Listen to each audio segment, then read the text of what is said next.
ہمارے دور کے نبی ہیں۔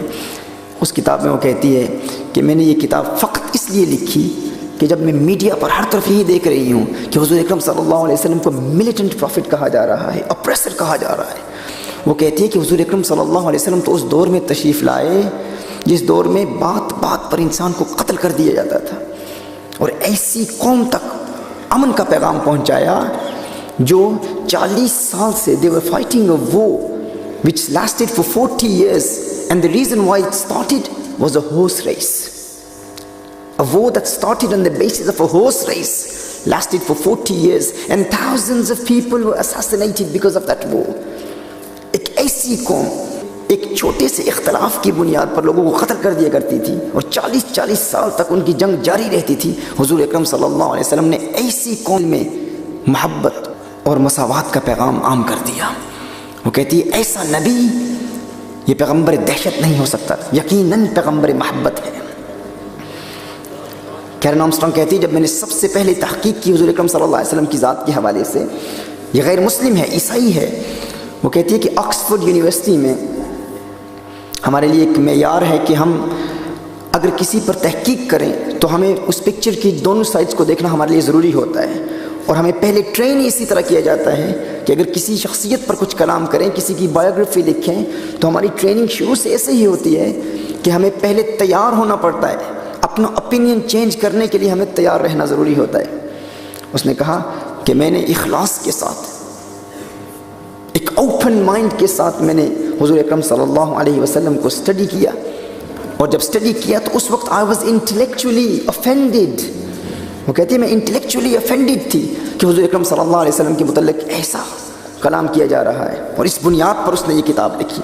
اس سے یہ بات روز روشن کی طرح واضح ہو جاتی ہے کہ کوئی شخص حضور اکرم صلی اللہ علیہ وآلہ وسلم کی سیرت کو خلوص سے پڑھے تو کبھی یہ نہیں کہے گا حضور اکرم صلی اللہ علیہ وسلم علیہ باللہ دہشت کا پیغام لے کر آئے ہیں۔ آج کی اس نشست میں ہم قرآن کریم کی چند آیات پر بھی کلام کریں گے جس پر مستشرقین نے بہت بحث کی ہے، میڈیا پر انہی آیات کا علیہ باللہ ان کی باطل تعویلات کو پیش کیا جاتا ہے۔ حضور اکرم صلی اللہ علیہ وسلم کی تعلیمات کے حوالے سے ایک غیر مسلم، ایک کرسچن جو ایمان لایا، اس سے پوچھا گیا کہ تیرے ایمان لانے کی وجہ کیا ہے؟ کس چیز نے تجھے حضور اکرم صلی اللہ علیہ وسلم کی ذات سے اتنا قریب کر دیا کہ تو نے کرسچینٹی سے توبہ کر لی اور تو نے اسلام کو قبول کر لیا؟ اس نے کہا کہ حضور اکرم صلی اللہ علیہ وآلہ وسلم کی سیرت کا ایک واقعہ ہے، فقط ایک واقعہ۔ میں نے وہ واقعہ اسٹڈی کیا تو میری آنکھوں سے اشکوں کی برسات جاری ہو گئی۔ وہ کہتا اس وقت میں غیر مسلم تھا، نن مسلم تھا، لیکن اس ایک واقعے نے میرے دل میں انقلاب برپا کر دیا۔ وہ کیا تھا؟ سماعت فرمائیے۔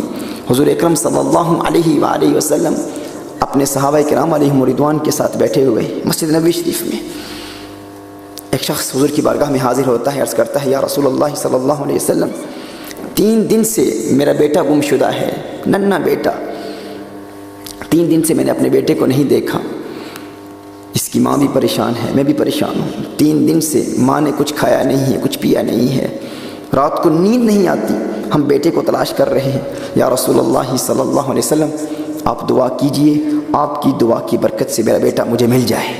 حضور اکرم صلی اللہ علیہ وآلہ وسلم نے دعا کا ارادہ ہی کیا تھا، تیری دعا نہ اثر سے کبھی ملول ہوئی، ادھر زبان سے نکلی ادھر قبول ہوئی۔ حضور اکرم صلی اللہ علیہ وسلم کے ایک صحابی فوراً کھڑے ہو جاتے ہیں، وہ کہتے ہیں یا رسول اللہ صلی اللہ علیہ وسلم اس کے بیٹے کو ابھی میں نے مدینہ المنورہ میں مسجد نبوی شریف کے قریب ایک باغ ہے، اس باغ میں دیکھا ہے، وہ کچھ بچوں کے ساتھ کھیل رہا ہے۔ وہ فوراً کھڑا ہو جاتا ہے، بے قابو ہو جاتا ہے، بھاگ کر جاتا ہے اپنے بچے کو تلاش کرنے کے لیے۔ حضور اکرم صلی اللہ علیہ وسلم سے بلاتے ہیں، حضور کی بارگاہ میں واپس آتے، اس نے کہا یا رسول اللہ صلی اللہ علیہ وسلم آقا آپ میرے دل کی کیفیت کو جانتے ہیں، you know the state of my heart, 3 دن ہو گئے یا رسول اللہ صلی اللہ علیہ وسلم اپنے بیٹے کو دیکھا نہیں ہے، اس کی ماں پریشان ہے، میں پریشان ہوں۔ جو ہی یہ صحابی انہوں نے اطلاع دی کہ میرا بیٹا مدینہ المنورہ میں ایک باغ میں کھیل رہا ہے بچوں کے ساتھ، تو میں تحکم کھو بیٹھا، بے قابو ہو گیا، اپنے اوپر قابو نہ پا سکا، اور اسی لیے اپنے بیٹے کو دیکھنے کے لیے میں یہاں سے جا رہا تھا، یا رسول اللہ صلی اللہ علیہ وسلم آپ میرے دل کی کیفیت کو سمجھ سکتے ہیں۔ حضور اکرم صلی اللہ علیہ وسلم نے ارشاد فرمایا بلانے کا ایک مقصد تھا، ایک ریزن تھی، میں نے اس لیے تجھے بلایا۔ حضور اکرم صلی اللہ علیہ وسلم نے ارشاد فرمایا جب تو اپنے بیٹے کو دیکھے گا تو اسے بیٹا کہہ کے نہ پکارنا، ابنی نہ کہنا، اسے نام سے پکارنا، اس کا جو بھی نام ہے اس نام سے پکارنا، یہ نہ کہنا میرے بیٹے۔ اس نے کہا یا رسول اللہ صلی اللہ علیہ وسلم اس کی حکمت کیا ہے، وزڈم کیا ہے؟ اب غور کیجیے، یہ وہ جملہ ہے جس کی وجہ سے ایک غیر مسلم ایمان لا چکا ہے۔ رسالت آپ صلی اللہ علیہ وسلم کی عظمتوں کے ترانے الاپ رہا ہے، ایک جملہ، وہ کیا تھا؟ اس نے پوچھا یا رسول اللہ صلی اللہ علیہ وسلم اس کی حکمت کیا ہے، میں کیوں نہ اسے بیٹا کہوں؟ حضور اکرم صلی اللہ علیہ وآلہ وسلم نے ارشاد فرمایا 3 دن سے تو نے اپنے بیٹے کو دیکھا نہیں ہے، اب جب اچانک تو اپنے بیٹے کو دیکھے گا تو تیرے کلام میں بلا کی مٹھاس ہوگی، اس قدر پیار ہوگا، تو جب انتہائی پیار سے اپنے بیٹے کو پکارے گا، ہے میرے لختے جگر، ہے میرے چاند، ہے میری آنکھوں کے تارے، ہے میرے پیارے، ہے میرے بیٹے، تو مجھ محمد کو یہ اندیشہ ہے کہ کہیں ان بچوں میں کوئی یتیم نہ ہو، وہ جو باقی بچے کھیل رہے ہیں ان میں کوئی یتیم اگر ہوا تو اس یتیم کو تکلیف ہوگی اور وہ کہے گا کاش میرا باپ بھی زندہ ہوتا، کہتا ہے میرے بیٹے، ہے میرے پیارے۔ اس لیے میں کہہ رہا ہوں کہ بیٹا گھر جا کے کہہ لینا، لاڈ گھر جا کر کر لینا، پیار کا اظہار گھر جا کر کر لینا، ان بچوں کے سامنے نام سے پکارنا۔ وہ غیر مسلم کہتا ہے حضور اکرم صلی اللہ علیہ وسلم کا فقط یہ ایک جملہ تھا جس نے میرے دل کی کایا پلٹ دی، اور مجھے یقین ہو گیا یہ پیغمبر امن ہے جسے لوگوں کے اولاد کے دل میں پیدا ہونے والے خیالات کا احساس ہو، ان کے دلوں کی کیفیات کا احساس ہو، وہ پیغمبر دہشت نہیں ہو سکتا، وہ یقیناً پیغمبر امن و آشتی اور محبت اور وفاداری ہے صلی اللہ علیہ وآلہ وسلم۔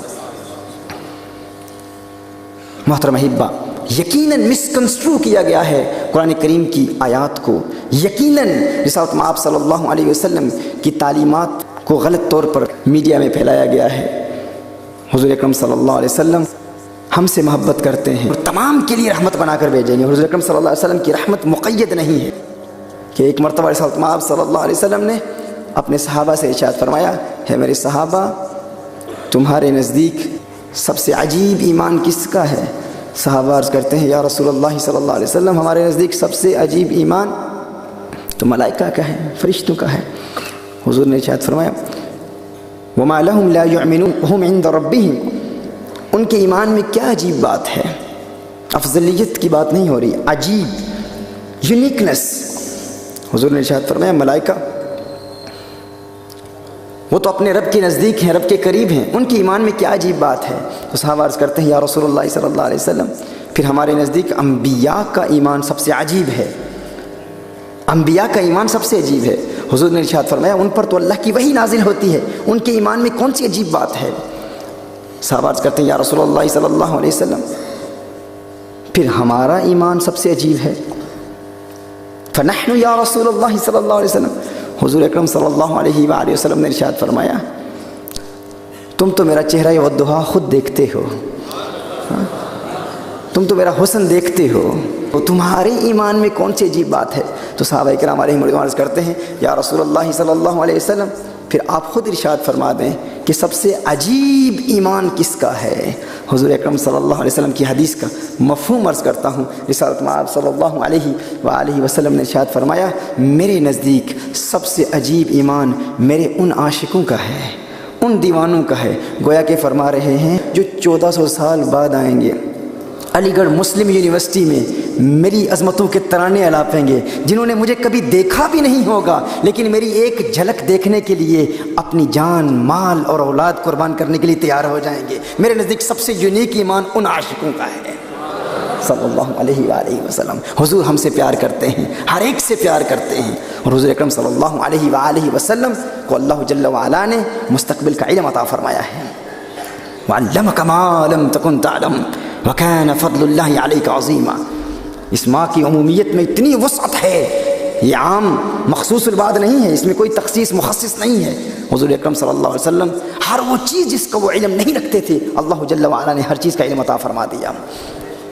تو محترم احبہ، حضور دیکھ رہے ہیں کہ آج جب دین دشمن عناصر دین اسلام کی تعلیمات پر انگشت تنقید اٹھا رہے ہیں اور زبانیں تان دراز کرتے ہوئے حضور اکرم صلی اللہ علیہ وسلم کی ذات پر اٹیکس ہو رہے ہیں، تو یہ ہم پر فرض ہے، اگر وہ ہم سے پیار کرتے ہیں تو ہم بھی حضور اکرم صلی اللہ علیہ وسلم سے وفاؤں کا اظہار کرتے ہوئے رسالت مآب صلی اللہ علیہ وسلم کی سیرت کا مطالعہ کریں اور حضور اکرم صلی اللہ علیہ وآلہ وسلم کی صحیح پیاری تعلیمات کا پرچار پورے عالم میں کریں۔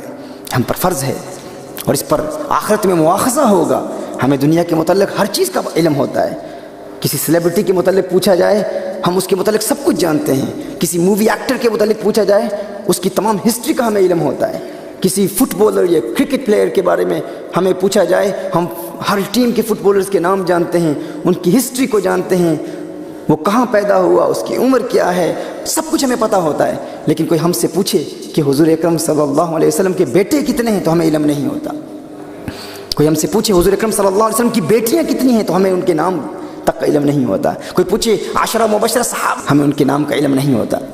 تو محترم بھائی، یہ ضروری ہے ہم علم بھی حاصل کریں، رسالت مآب صلی اللہ علیہ وسلم کی سیرت کا مطالعہ بھی کریں، اور اس کے ساتھ ساتھ حضور اکرم صلی اللہ علیہ وآلہ وسلم کی ذات پر کیے جانے والے اعتراضات کا جواب بھی دیں۔ آئیے قرآن کریم کی جس آیہ مبارکہ کو سرنامہ سخن کی حیثیت سے تلاوت کرنے کا شرف حاصل ہوا، اس میں مقاصد الشریعہ کو بیان کیا گیا ہے۔ امام جوینی، امام الحرمین، ایک عظیم اسکالر وہ گزرے ہیں، امام شاطبی اور امام غزالی رحمہ اللہ، ان تمام نے قرآن کریم کی اس آیہ مبارکہ قل تعالوا اتل ما حرم ربکم علیکم الا تشرکوا به شیئا وبالوالدین احسانا ولا تقتلوا اولادکم من املاک نحن نرزقكم واياهم ولا تقربوا الفواحش ما ظهر منها وما بطن ولا تقتلوا النفس التي حرم الله الا بالحق ذلكم وصاكم به لعلكم تعقلون۔ قرآن کریم کی سورہ انعام کی آیہ نمبر 151 اور 152، اس سے استنباط کیا ہے کہ شریعت مطہرہ کے 5 بنیادی مقاصد ہیں، ضروری مقاصد ہیں۔ اسلامک لیگل سسٹم میں ضروری مقاصد 5 ہیں۔ یہ آج کی اس محفل میں اس لیے بیان کر رہا ہوں تاکہ مستقبل میں کوئی شخص ہمارے نوجوانوں کو اپنی بھٹی کا ایندھن بنانے کے لیے، دہشت گردی میں ملوث کرنے کے لیے، خودکش حملوں پر آمادہ کرنے کے لیے اقتلوا المشرکین کل آل دی نان مسلمس، ایسی آیات کی باطل تعویلات پیش کرتے ہوئے کسی کو گمراہ کرنے میں کامیاب نہ ہو، اس لیے بیان کر رہا ہوں۔ اور ان مقاصد میں سے سب سے پہلا مقصد کیا ہے؟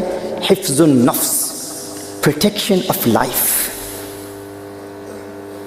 شریعت مطہرہ کا سب سے پہلا، اس کی 3 قسمیں ہیں، ایک ضروریات ہیں، پھر حاجیات ہیں، پھر کمالیات و تحسینیات ہیں، لیکن آج کی اس محفل میں فقط چند باتیں ضروریات پر کروں گا۔ شریعت مطہرہ کے ضروری مقاصد میں سے سب سے پہلا مقصد کیا ہے؟ حفظ النفس۔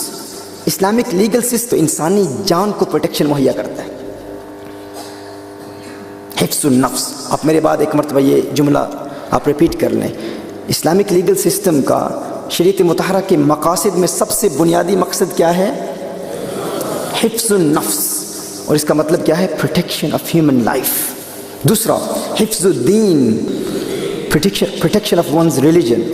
تیسرا بنیادی مقصد حفظ العقل، protection of intellect and sanity۔ حفظ العقل، protection of intellect and sanity۔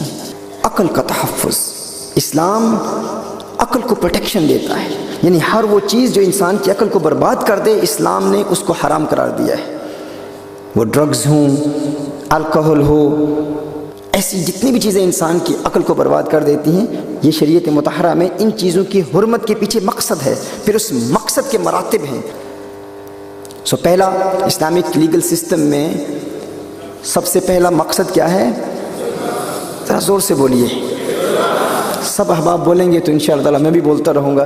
2-3 دن سے نیند نہیں کی میں نے، اور آج بھی آیا ہوں، آتے ہوئے مسلسل سفر جاری ہے، حیدرآباد سے یہاں آئے ہیں، یہاں پر بھی دہلی میں خواجہ نظام الدین اولیاء محبوب اللہ رحمۃ اللہ تعالیٰ کی بارگاہ میں حاضری کا شرف حاصل ہوا، پھر یہاں بھی بالکل نیند نہیں کر پایا۔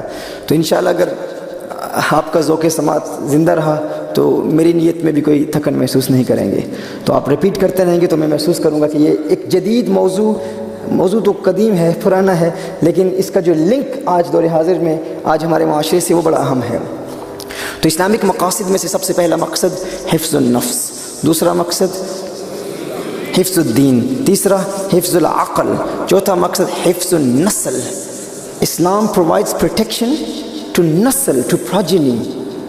یہ جو پورا ہمارا فیملی سسٹم ہے، اسلام میں ایک مستقل ادارہ ہے. ہر وہ چیز جو فیملی سسٹم کو ختم کر دے اسلام نے اس کو حرام قرار دیا ہے.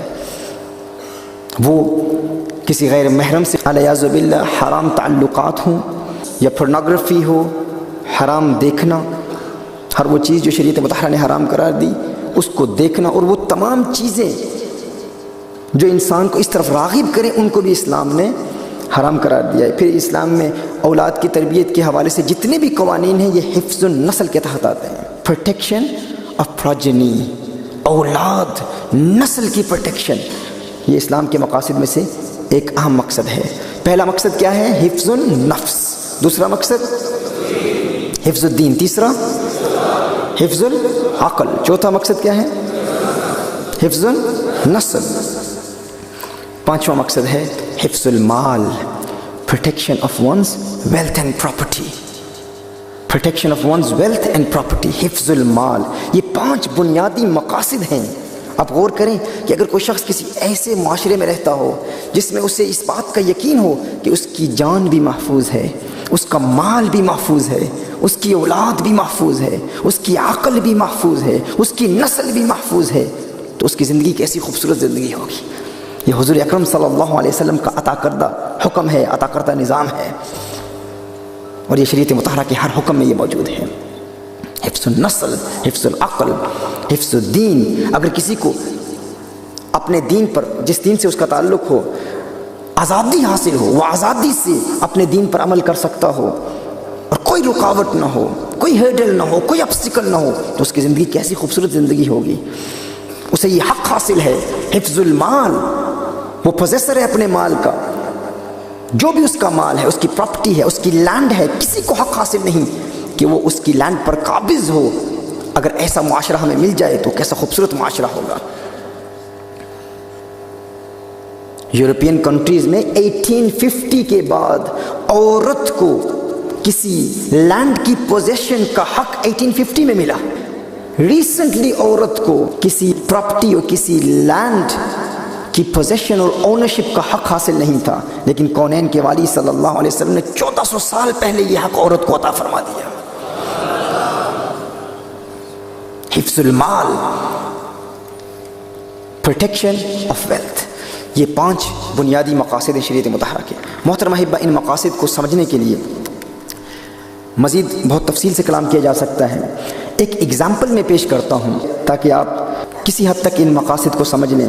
شریعت مطہرہ میں یہاں پر بڑی تعداد میں علماء کرام موجود ہیں اور یہ ان اصطلاحات کو جانتے ہیں. میں بریفلی کوشش کروں گا کہ ان اصطلاحات کو عوامی زبان میں آپ کو سمجھانے کی کوشش کروں. یہ چونکہ کچھ ٹیکنیکل ٹرمینالوجی ہے، اس کو سمجھنا ہر فرد کے لیے ممکن نہیں ہوتا، لیکن آسان اگزامپل کے ساتھ میں سمجھاؤں گا تاکہ فیوچر میں کوئی غیر مسلم آپ پر اعتراض کرے. سورہ توبہ میں اللہ ارشاد فرماتا ہے اقتلوا المشرکین kill all the non-Muslims.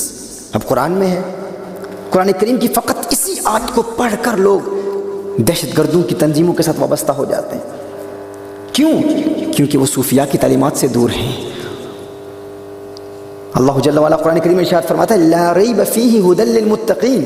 قرآن میں کوئی شک نہیں اس حال میں کہ یہ ہدایت ہے متقین کے لیے. اب ہمارے پاس بے شمار نوجوان برطانیہ میں، یو کے میں ایسے آتے ہیں، وہ کہتے ہیں یہ دیکھیے قرآن میں اللہ ارشاد فرماتا ہے kill all the non-Muslims. اگر ہم کسی نان مسلم سوسائٹی میں رہتے ہیں جہاں پر غیر مسلم بھی ہیں اور مسلمان بھی ہیں، تو قرآن کریم کی اس آیت کو پڑھ کر کتنے لوگ گمراہ ہو سکتے ہیں. اور یہ ممکن ہے، یہ پاسبل ہے. یضل بہ کثیرا ویہدی بہ کثیرا، سورہ بقرہ میں ہے. قرآن انسان کو گمراہ بھی کرتا ہے اور قرآن انسان کو گائیڈنس بھی مہیا کرتا ہے. یہ قرآن خود کہتا ہے یضل بہ کثیرا ویہدی بہ کثیرا. قرآن انسان کو گمراہ بھی کرتا ہے. بے شمار ایسے لوگ ہیں جو قرآن پڑھ کر گمراہ ہو جاتے ہیں اور بے شمار ایسے ہیں جو قرآن پڑھ کر ہدایت کی راہوں کے راہی بن جاتے ہیں، ہدایت حاصل کرتے ہیں. اب سوال پیدا ہوتا ہے کہ وہ کون لوگ ہیں جو قرآن پڑھ کر گمراہ ہو جاتے ہیں اور وہ کون لوگ ہیں جو قرآن پڑھ کر ہدایت حاصل کرتے ہیں. اللہ جل وعلا نے ارشاد فرمایا لا ریب فیہ، اس میں کوئی شک نہیں. کس میں کوئی شک نہیں؟ قرآن میں کوئی شک نہیں. لا ریب فیہ ھدی للمتقین، اس حال میں کہ یہ ہدایت ہے متقین کے لیے. فیہ یہ جو جار مجرور ہے اس کا متعلق ثابتن میں جو ہوا ضمیر مرفوع محل متصل یہ ذل حال ہے، ہدن اس کا حال واقع ہو رہا ہے اور یہ حال تعلیلیہ ہے، ہدن حال تعلیلیہ ہے، یعنی قرآن میں شک نہ ہونے کی دلیل یہ ہے کہ یہ متقین کو ہدایت دیتا ہے۔ قرآن میں شک نہ ہونے کی دلیل یہ ہے کہ یہ متقین کو ہدایت دیتا ہے۔ ہم جاننا چاہتے ہیں کہ قرآن کریم کی بعض آیات میں تعارض ظاہری طور پر نظر آ رہا ہے۔ ایک شخص قرآن پڑھ کے کہہ رہا ہے کہ غیر مسلم کو قتل کرنا حرام ہے، جس نے ایک جان کا قتل کیا اس نے تمام انسانیت کو قتل کیا۔ دوسرا کہہ رہا ہے قرآن خود کہہ رہا ہے کہ غیر مسلموں کو قتل کرو۔ اب اپیرنٹلی ایک کنٹرڈکشن ہے، اپیرنٹلی ایک تعارض ہے۔ اب اس تعارض کا ازالہ ہم کیسے کریں، اس کو ایلیمینیٹ کیسے کریں؟ ہم اپنے سٹیجز پر بتاتے رہیں حضور اکرم صلی اللہ علیہ وسلم پیغمبر امن ہیں، پیغمبر رحمت ہیں، ہم انہی آیات کو پیش کرتے رہیں جن آیات میں حضور اکرم صلی اللہ علیہ وسلم کی رحمت اجاگر ہوتی ہے۔ دوسری جانب کچھ ایسے لٹرلسٹس، اینتھروپومارفسٹس جو ظاہری طور پر قرآن کریم کی آیات کو پڑھتے ہیں اور نوجوانوں کو برین واش کرنے کی کوشش کرتے ہیں اور قرآن کریم کی آیات کی مکمل وضاحت نہیں کرتے، وہ انہی آیات کی باطل تعویلات پیش کرتے ہوئے ان کو گمراہ کرتے ہیں۔ اللہ قرآن میں ارشاد فرماتا ہے لو کان من عند غیر اللہ لوجدوا فیہ اختلافا کثیرا، اگر قرآن اللہ کے غیر کی جانب سے ہوتا تو تم اس میں تعارض پاتے، اختلاف پاتے، کنٹرڈکشن پاتے۔ اب بظاہر تعارض تو سامنے نظر آ رہا ہے، چند آیات بتا رہی ہیں کہ غیر مسلم کو قتل کرو علیہ باللہ، چند آیات بتا رہی ہیں کہ قتل کرنا حرام ہے۔ تو اس کنٹرڈکشن کا ازالہ کیسے کیا جائے، اس کو ختم کیسے کیا جائے؟ کنٹرڈکشن در حقیقت ہماری عقل میں ہے، ہمارے فہم میں ہے، ہماری سمجھ میں ہے۔ قرآن میں کوئی کنٹرڈکشن نہیں ہے، قرآن میں کوئی تعارض نہیں ہے، یہ ہماری سمجھ میں ہے۔ لیکن وہ کون لوگ ہیں جو قرآن پڑھ کر ہدایت حاصل کرتے ہیں اور وہ کون لوگ ہیں جو قرآن پڑھ کر گمراہ ہو جاتے ہیں، یہ ہم جاننا چاہتے ہیں۔ قرآن ارشاد فرماتا ہے لا ریب فیہ، اس میں کوئی شک نہیں، لیکن شک تو پیدا ہو گیا نا۔ قرآن کہتا ہے کوئی شک نہیں، لیکن شک پیدا ہو گیا۔ Apparently there is a contradiction، apparently contradiction نظر آ رہی ہے۔ لیکن آئیے قرآن کریم کی اس آیت کو مکمل طور پر پڑھیں۔ اللہ فرماتا ہے لا ریب فیہ ھدی للمتقین، نہیں ہے اس میں کوئی شک اس حال میں کہ قرآن ہدایت ہے متقین کے لیے۔ اور مفسرین نے فرمایا متقین سے مراد اولیاء اللہ ہیں۔ متقین سے مراد کون ہیں؟ اولیاء اللہ ہیں۔ اولیاء اللہ کیوں ہیں؟ یا ایھا الذین آمنوا اتقوا اللہ وکونوا مع الصادقین، اللہ نے ارشاد فرمایا ہے ایمان والو تقوی اختیار کرو، تقوی اختیار کرو اور اولیاء اللہ کے قریب ہو جاؤ، اولیاء اللہ کی معیت اختیار کرو۔ ایک دوسری آیت میں فرمایا یا ایھا الذین آمنوا اتقوا اللہ وابتغوا الیہ الوسیلہ، ہے ایمان والو تقوی اختیار کرو اور اللہ کا قرب حاصل کرنے کے لیے وسیلہ تلاش کرو۔ اب یہاں کوشچن مارک ہے، اللہ ارشاد فرما رہے وسیلہ تلاش کرو، لیکن یہ وسیلہ کون لوگ ہیں؟ وسیلہ کیا ہے؟ کون ہے وسیلہ؟ یا ایھا الذین آمنوا اتقوا اللہ وابتغوا الیہ الوسیلہ۔ قرآن کریم کی اس آیت کو دیکھیے، یا ایھا الذین آمنوا اتقوا اللہ، ہے ایمان والو تقوی اختیار کرو، وابتغوا الیہ الوسیلہ، اور اللہ کے لیے، اللہ کا قرب حاصل کرنے کے لیے وسیلہ تلاش کرو۔ اب وسیلہ کیا ہے ہم نہیں جانتے، اور قرآن کی بعض آیات بعض کی تفسیر کرتی ہیں۔ دوسری آیت کو دیکھا، اس کی ترتیب بھی بالکل وہی ہے، یا ایھا الذین آمنوا اتقوا اللہ وکونوا مع الصادقین، ہے ایمان والو تقوی اختیار کرو اور اللہ کے ولیوں کا قرب حاصل کرو۔ تو آنسر مل گئی، وسیلہ کیا ہے؟ اللہ کے ولی ہیں۔ اب سوال یہ